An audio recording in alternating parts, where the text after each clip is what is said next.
So, with Fortuna's release and Destiny 2 suddenly becoming free for what I'm sure is a totally unconnected reason, I want to take a moment and talk about something that many of those who watch my videos probably already know about to some degree. The fact that Warframe's free-to-play system is kind of amazing. I mean, seriously, there's a bunch of developers who should probably just copy DE's system rather than going with the same sort of setups that you can find in a lot of other games. But the fact that Digital Extremes has a great and fair free-to-play model is something that you hear ridiculously often if you look into Warframe at all. What most people don't actually do is sit down and explain why it is so good. What makes this system work so well and stand out among all the others in the free-to-play market? And while the answer to that is going to take a bit to explain, if I had to sum it up in just one line, it's that for the vast majority of things, Digital Extremes does not actually care who pays the cost of initially acquiring something, while also giving almost everything in the game very reasonable costs. Now, I know that was an absolutely awful mouthful and may sound a bit weird, but if you're willing to spend a bit of time with this video, it should all make sense. You see, while there is a bit of interconnection between these, progression in Warframe is connected to 5 different subjects that are each intertwined with Warframe's economy, and that can also be partially to completely skipped by players who want to avoid them by focusing on at least 2 of the other subjects. The first of these is the basic resources of the game, such as credits, experience, endo, and ores. The second is the game's various mods. The third is all the warframes and weaponry that you can collect. The fourth is, of course, players' actual out-of-game cash. And the fifth is the collection of the game's tradable premium currency, platinum, as well as things that require platinum to unlock.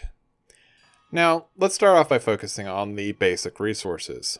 Every resource, including affinity, which is basically the game's experience system, are all things that more or less have to be gotten from time spent in the game. While there are technically ways to spend platinum to unlock certain things, like credits or polymorph bundles, or to purchase boosters that temporarily increase your ability to gain credits, resources, or affinity, every single player who has played this game for any time at all will tell you that all of the options to just outright purchase resources are awful and that you should just collect whatever resource you're after through normal gameplay means. And as for the boosters, while they are a far more interesting deal, they simply make gameplay more rewarding in terms of resources and do not completely remove the need to play. In other words, spending money on resources is technically possible, and the boosters are actually incredibly useful, but unless you have a disgusting amount of money to blow and don't really think about what you're spending it on, you will be collecting almost all of these resources through your own efforts. And since you cannot buy affinity with money, there is always going to be at least one part of the game that you simply have to play if you want to progress, regardless of how much cash you are willing to throw around. Next up, let's talk about the various mods and how they fit into Warframe's economic system. The mods are, quite simply, the single most important way to increase a weapon or Warframe's power, and must be leveled up with resources that, like the standard ones, probably should not be purchased from the store. In addition, while there are random mod packs that can be bought with platinum, these things are just as awful as the flat resource purchases, and like with those terrible deals, no one who has played the game for any time at all will ever buy them. However, this does not mean that money isn't a thing that comes into play with mods. You see, all mods can be traded to other players, and they will keep whatever level they have when they are traded. Moreover, some mods are hard to get or only drop from time-limited events, which heavily encourages players to trade for mods. And since platinum is usually what things get traded for in Warframe, this heavily encourages players to somehow acquire that platinum to get better or rarer mods.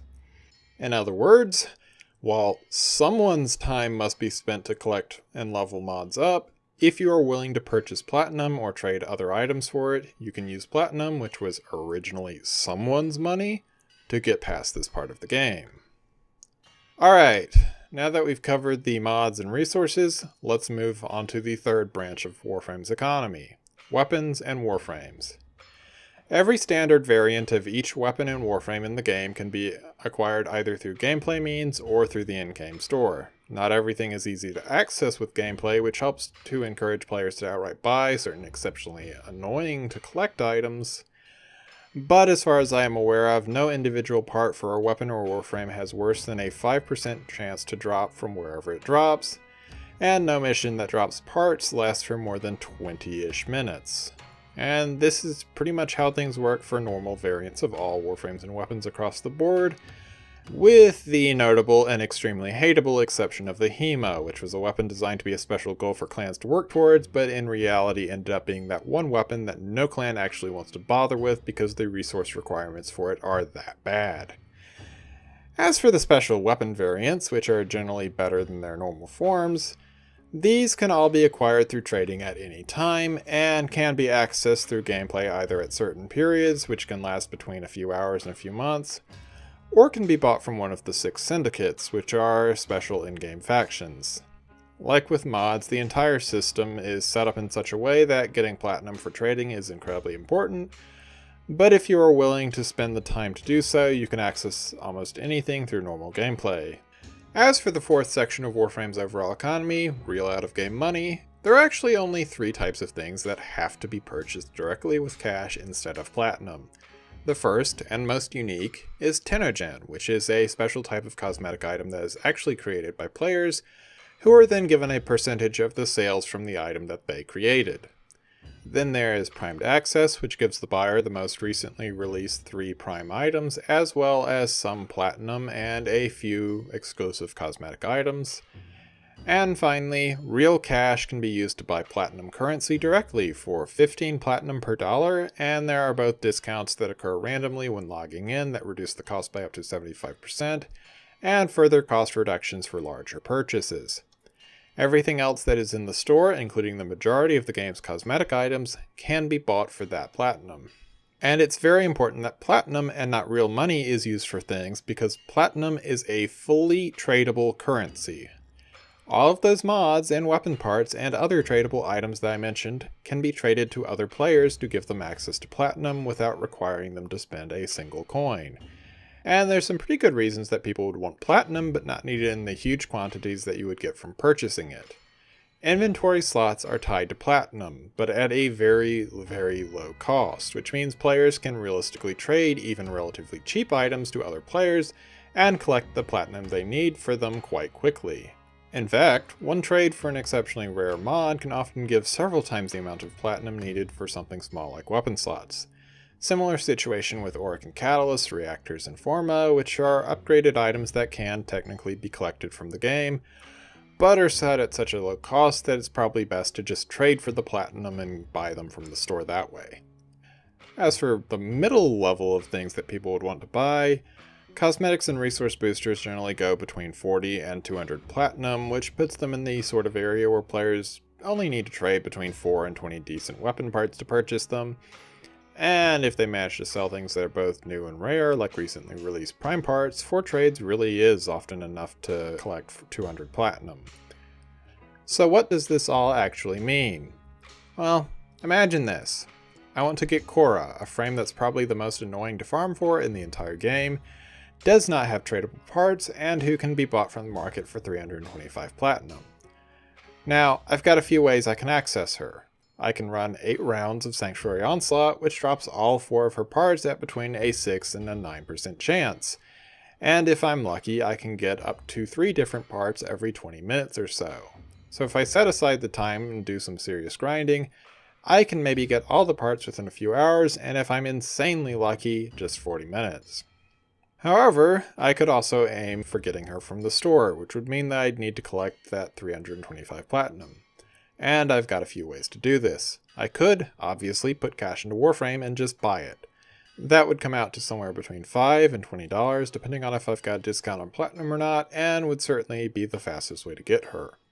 I could also trade some Riven mods to other players. You do eventually get a 25% chance of getting one every single day from a 3-part set of daily missions, and these sell for anywhere between 20 platinum and I've actually seen upwards of 2,000, though that is a very, very, very extreme example, and the average for a decent one seems to be more in the area between 100 and 500 platinum. I could also sell my copy of an event-only mod like Archon Scope to another player and make somewhere around 125 to 150-ish platinum for selling a single mod. Or I could max out a more common but expensive to level mod like Serration and sell it to a new player who's wanting to speed up their progression for around 100 platinum each. Or I could just sell prime parts that I collect from just running normal void fissures and get somewhere between 1 and 50 plat by just selling stuff that I'm collecting every single day from one of the most commonly played mission types, and at a rate of roughly 1 part every 5 minutes. No matter how you do it, you can make whatever amount of platinum you want, and it's fairly easy to collect it in decent quantities. Of course, you probably won't reach past 1000 platinum at any one time unless you are unbelievably lucky, but most of the things that you'll want to regularly buy with platinum are in the 12 to 40 plat range. Cosmetic items are also very accessible at just 50 to 150 platinum per, and even completed Warframes max out at just 375 for the most expensive of them. And even there, things look better than you'd expect, as all the frames that are at the highest tier of costs are among the easiest to farm. Things like Rhino and Necros, who can be gotten from just picking the boss that their parts are tied to, and killing them over and over again, likely in under 5 minutes each run, and with a guaranteed drop chance for one of the parts each time the boss dies. And yeah, there's a good reason that this system is loved by as many players as it is. Nothing is far off even for those trying to avoid spending money. The money's got to come in from somewhere, yes, but thanks to random discounts on platinum, people's legitimate need for it, players just being impatient or not having enough time, the occasional sale of primed access or Tenogen items, and of course the fact that Warframe is a great game that feels fair and that people are sometimes willing to just put money into simply because they love the game itself, means that DE is never likely to not get money unless they do something really, really bad.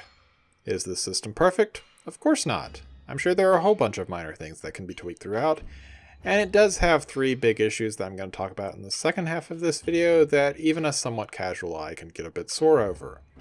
But as a whole, Warframe's economic system is far closer to perfection than most free-to-play, and really a lot of pay-to-play games have managed to be.